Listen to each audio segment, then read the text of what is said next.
ও আল্লাহ, আমার উম্মত গুলাকে আমাকে দিয়ে দাও। তো উম্মতের লিস্টের ভিতরে তো আবু বকর সিদ্দিকের নামও আছে, উম্মতের লিস্টের ভিতরে তো ফারুকে আজমের নামও আছে, উম্মতের লিস্টের ভিতরে তো সাহাবায়ে কেরাম আজমাইনের নাম আছে, উম্মতের লিস্টের ভিতরে তো আহলে বাইতের নাম আছে, উম্মতের লিস্টের ভিতরে তো তাবি আল্লাহর ওলিদের জান্নাতীদের নাম আছে।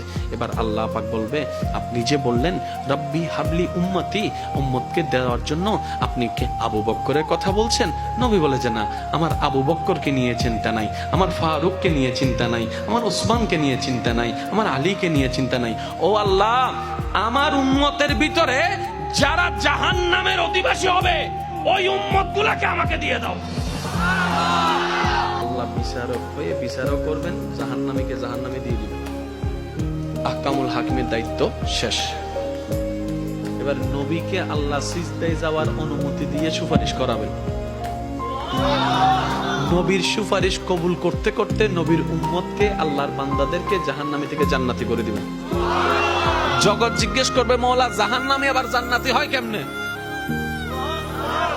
ফেল কখনো পাস হয় না, পাস কখনো ফেল হয় না। কথা বলেন না। দিন কখনো রাত হয় না, রাত কখনো দিন হয় না। জাহান্নামী কখনো জান্নাতি হয় না। আল্লাহ, তুমি যে জাহান্নামী দিলা এটা সঠিক, আহকামুল হাকিমিন বিচারক হয়ে দিছিল। আল্লাহ জান্নাত পাইলো কেমনে?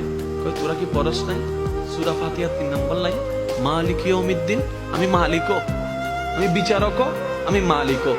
বিচারক হয়ে বিচার করেছি, যার যতটুকু প্রাপ্য তাকে সেটা দিয়েছি, বিচার শেষ। এবার মালিক হয়ে, রহমানুর রহিম হয়ে দয়া করে জাহান্নামী থেকে জান্নাতি বানিয়ে দিয়েছি।